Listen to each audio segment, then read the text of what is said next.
Tiger in अ जू, चिड़ियाघर में शेर, चिड़ियाघर में शेर ना।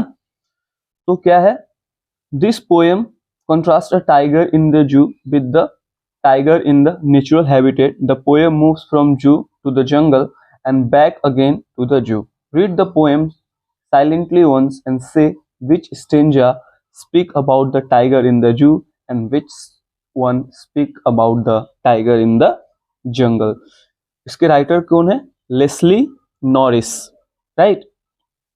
तो लेस्ली नॉरिस की जो कविता है द टाइगर इन अ जू, एक चिड़ियाघर में रहने वाला यानी जू में रहने वाला जो टाइगर होता है उसके बीच, और एक जो खुला रहता है ना जंगल में जो रहता है टाइगर, उस दोनों के बीच कंपेयर करता है, ठीक है। और बताता है हमको कि जो टाइगर जो कि प्राकृतिक रूप से खुले में रहने के लिए, नेचुरली जो खुले में रहने के लिए, जंगल में रहने के लिए, मन से शिकार करने के लिए, हंटिंग करने के लिए और इधर उधर घूमने के लिए जिसको बनाया गया, भगवान ने जिसको बनाया, उसको जब जू के अंदर एक छोटा सा रूम में बंद कर देता है तो उसकी लाइफ में क्या क्या चेंजेस आते हैं, कौन कौन से जो दुख होते हैं वो सहते हैं, वो है, ठीक है। He stalked in the white stripe the few steps of his cage on the pads of velvet quiet in the quiet ridge.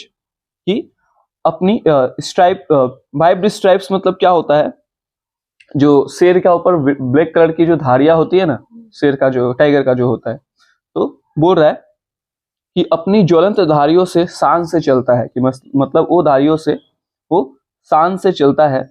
The few steps of the cage, अपने पिंजरे में चंद कदम, मतलब कि इतना एक शेर है जो अपनी स्ट्राइप्स, जो उसका स्ट्राइप्स है उसके साथ बहुत ही शान से अपने पिंजरे में चलता है। कहाँ चलता है? पिंजरे में, क्योंकि वो बंद है। On pads of velvet quiet in the quiet rage, मखमल की गद्दी पर खामोश। A pad of velvet quiet, pads मतलब जो होता है वो बोलते हैं ना कि गद्दी मतलब जो बिछाया रहता है। इन हिज क्वाइट रेंज, अपने शांत गुस्से से, रेंज में मतलब कि पिंजरे में रखा है तो खुश तो नहीं होगा ना, वो गुस्सा ही है। तो क्या बोल रहे हैं? The stalk in the white stripe the few steps of his cage, a pads of a velvet quiet in his quiet range, कि अपनी चमकदार धारियों के साथ शान से वो चलता है कुछ कदम, कहाँ पे? पिंजरे में।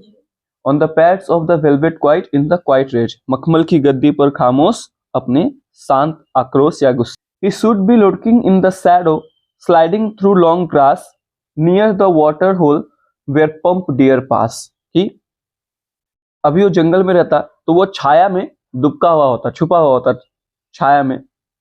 स्लाइडिंग थ्रू द घास, लंबी घास के सरकते हुए, ठीक है। नियर द वाटर होल, किसी पानी के स्रोत। वेयर प्लम्प डियर पास, जहां पे कोई मोटा हिरन। He should be snarling around the houses at the jungles edge bearing his white fangs, his claw terrorizing the village. वह घरों के आसपास दहाड़ रहा होगा जंगल के किनारे पर।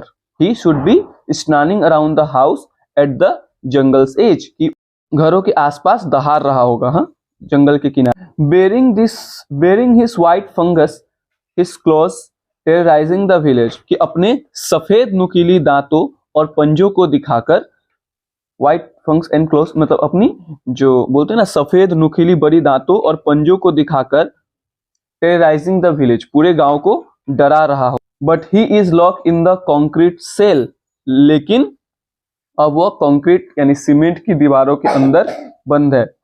हिज स्ट्रेंथ बिहाइंड बार, उसकी ताकत अब सलाखों के पीछे है। Stalking the length of his cage ignoring visitor, ठीक है। But he locked in a concrete cell, his strength behind bars, stalking the length of the cage, ignoring visitors, कि लेकिन अब वो कहाँ बंद है? एक सलाखों के पीछे। his strength behind bars, और उसकी ताकत बार यानी सलाखों यानी जेल के पीछे है। stalking the length of his cage, ignoring visitor, और उधर मतलब जो देखने आ रहे हैं चिड़ियाघर में उसको इग्नोर करते हुए वो अपने बार्स को देख रहा है कितना बड़ा है, लेंथ कितना, केज मतलब उसको जो केज में है वो कितना बड़ा है।